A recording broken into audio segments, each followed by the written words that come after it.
tuhaye ikaze nanone. Uyu ni wa mwanya mwiza turibaza biri gasubiza. Ufite inkingi esheshatu twubakiyeho nk'itorero ryacu, ariko inkingi y'amukuru ni Kristo. Inkingi ya mbere ni uko tubwiriza ijambo ry'Imana tutarigoreka. Uyu munsi turibaza ikibazo kivuga ngo ese iyo tuvuze ngo tubwiriza ijambo ry'Imana tutarigoreka, ubuhe buryo bwiza abantu bashobora kubwiriza ijambo ry'Imana bakizera koko batari kurigoreka?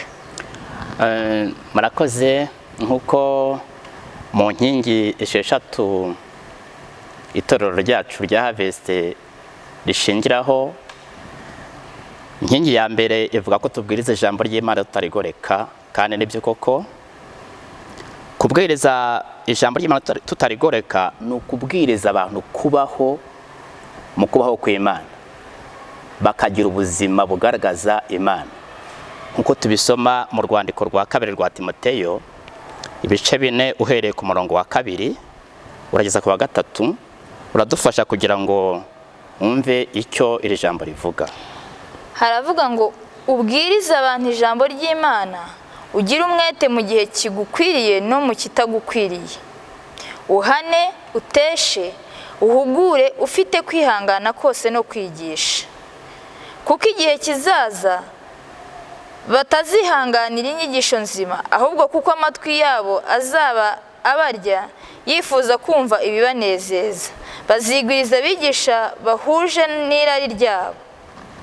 Muri iki cyanditswe urabona ko kubwiriza abantu ijambo ry'Imana tutarigoreka harimo guhana, gutesha, guhugura, kugira ngo umuntu agendere neza muri iri jambo nkuko tubyigishwa. Kandi bino bigakorwa mu gihe gikwiriye n'ikidakwiriye. Igihe rero gikwiriye ni igihe umuntu ababona ibintu byose ari byiza, ariko ikidakwiriye ni cya gihe umuntu aba ari no mu buzima bugoye ariko agahamya Imana. Ibi tubibonera mu bantu batubanjirije, dushingiye ku ijambo ry'Imana rivuga, no mu kaga no mu bibazo ntabwo batezutse, bakoze umurimo w'Imana. Pawulo yagize imibabaro myinshi, ariko muri iyo mibabaro yakomeje kwamamaza no kuvuga ijambo ry'Imana atarigoreka. Hanyuma kandi ijambo tumaze iminsi twiga mu rwandiko rw'Abefeso igice cya mbere ku murongo wa 13 hakatwereka yuko Pawulo yabandikira ababwira ngo niwe namwe mwizeye mumaze kubwirizwa, mumaze kumva ijambo ry'Imana ry'ukuri.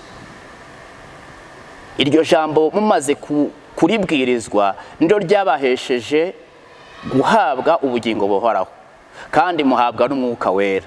Iyo umuntu amaze kwakirira ijambo ry'Imana nibwo aba afite koko ubwishingizi muri iri jambo, na ya migisha yose kumvishe yo muri iri jambo ikamubaho, ibikaba umutungo we.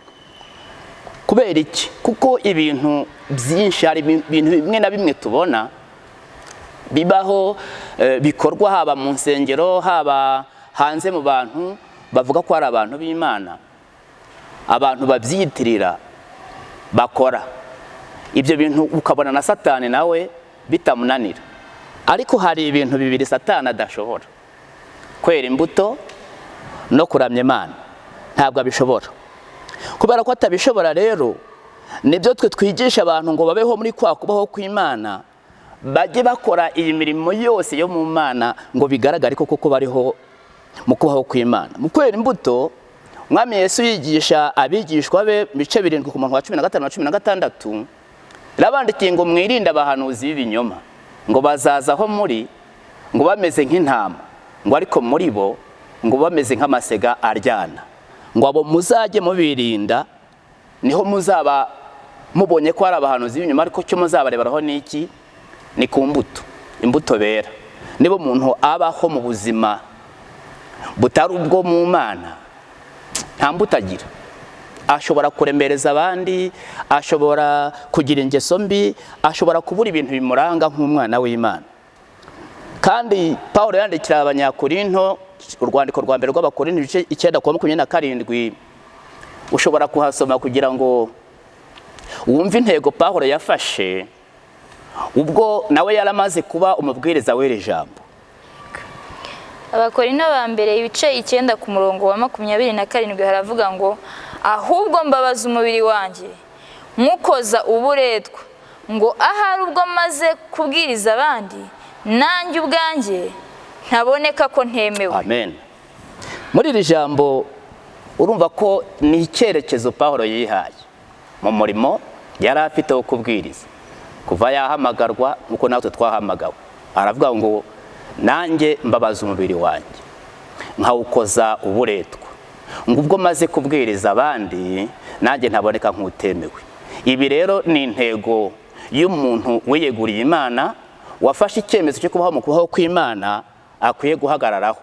Yandikira Tito ibice 2:7 yaramwandikira amubwira ngo wiyerekane muri byose kuboneye no mwibwiriza ryawe udapfa kuvugagura nk'utera waraza. Gutera waraza ni nko kuvuga ibintu udafite aho uhuriye nabyo. Ibyo rero biba bigaragaje yuko umuntu imibereho ye itagaragaza Imana. Hari amagambo ntabura kuvuga muri uyu mwanya aboneka mu rwandiko rw'Abaheburayo ibice 13:7. Haranditse ngo murebe icyitegerezo kuba bayobaraga kera, ngo mwigane ingeso nziza. Abo bayobaraga kera bigishaga ijambo ry'Imana, mwigane ingeso zabo. Muri abo ngabo hari abo dutekereza bakoze umurimo w'Imana kandi babaho mu kubaho kw'Imana kuko banejeje Imana. Abo dusanga ari abantu Imana yishimiye kuko babayeho nyine muri ubwo buzima bwo kubaho kw'Imana, nk'umwami Hezekiya. Hezekiya yabaye umwami wa 13 kuva kuri Dawidi. Abandi bami bari hagati iye ya Dawidi nawe ntabwo batunganiye Imana, bagiye bakora ibintu byangwa n'amaso y'Imana. Ariko Hezekiya yimye ingoma ngo akurikiza ingeso nziza za sekuruza Dawidi, ngo agarura abantu ku Mana, arabigisha. Kandi mu byo yabigishije hari ingero zimwe na zimwe yabahaye zigaragaza ubwo buzima bwo kubaho mu ku Mana. Nagira ngo dusomere mu ngoma za 2 ibice 31 ku murongo wa 11 n'uwa 12b. Ariko utarahasoma ndashaka rero kukubwira ko mu ngoma za 2:29-27 Hezekiya yategetse abantu gutamba ibitambo, ndetse afata ari umugambi wo gusubizaho n'iminsi mikuru yari yaravanyweho n'abami bamubanjirije. Ibyo bari barahinduye ugushaka kw'Imana, bimika gushaka kwabo kuko Satani yayobeje imitima yabo bagenda nkuko bidakwiriye. Hahandi nakubwiye udusomera, hasome wumve icyo ijambo ry'Imana ritubwira. Ingoma za 2 ibice 31 ku murongo wa 11 haravuga ngo Hezekiya ahera ko ategeka ko batunganya amazu yo mu nzu y'Uwiteka. Amen. Barayatunganya. Bashyiramo amaturo na 1/10 n'ibintu byejejwe ari abanyamurava. Ari abanyamurava, bakoze umurimo w'Imana ari abanyamurava. Ninde wabateye umwete? Ni Hezekiya. Muri rya jambo aravuga ngo uhane, uteshe, uhugure, ufite kwihangana kose. Kandi ibyo bikore mu gihe gikwiriye n'ikidakwiriye. Ugiye mu mateka ya Hezekiya si uko yaraguwe neza, kuko yari afite abami b'amahanga bamugendagaho nka Senakeribu. Yamugendagaho, yaramusharirizaga amubwira yuko ibyo yizeye ari ntabyo, ariko aguma ku Mana kandi akomeza guhamya Imana, agaragaza yuko ubuzima bwe yabweguriye Imana, yari ariho mu kubaho kw'Imana kandi imibereho ye yanyuze Imana. Na n'uyu munsi wa none turavuga ibye. Imana ihabwa icyubahiro ku bwa Hezekiya. Dukwiye gufata icyitegerezo cyiza kuri abo bantu babaye intwari mu nzu y'Imana no mu murimo w'Imana mu mibereho yabo yose. Ese Pastor, ubundi ni ukubera iki tugomba kubwiriza ijambo ry'Imana tutarigoreka? Igisubizo kiroroshye, nuko ari itegeko ry'Imana. Aya magambo dushobora kuyarebera muri Timoteyo n'ubundi rwandiko rwa 2 ku murongo wa 2 bya bice 4 kuri B yawo. Uhane, uteshe, uhugure, ufite kwihangana kose no kwigisha. Aha harimo inshingano y'umukristo wese. Niba hari umukristo uriho, niba hari abantu basenga biyemeje kuza mu nzu y'Imana, ni ngombwa ko buri wese agomba kuba umurinzi wa mugenzi we. Guhana harimo kubwiriza, gutesha niba umuntu yaranyuranyije no gushaka kw'Imana, yaragiye kubaho mu kubaho kwa Satani, icyo gihe iyo abwirije ijambo ry'Imana arahinduka akagenda nkuko bikwiriye. Aha ngaha turabisabwa kubikora turasabwa kandi kuribwiriza tutarigoreka, kuko hari abarigoreka, hari abantu barigoreka. Inshingano y'umukristo wese ni ukugendera muri ijambo atarigoreka. Pawulo yandikira mu rwandiko rwa mbere rwa Petero ibice 4:11 haranditse ngo umuntu navuga, ngo ni wa mukozi w'Imana, wa wundi ubaho mu kuboko kw'Imana, navuga avuge nk'ubwirijwe n'Imana, nagabura ibyayo abigabure nk'ufite imbaraga Imana itanga, kugira ngo Imana ikuzwe, kugira ngo Umwami Yesu ahimbazwe n'abantu bose, n'abatubona bose bahimbaze izina ry'Uwiteka Imana. Murakoze, murakunzwe. Amen.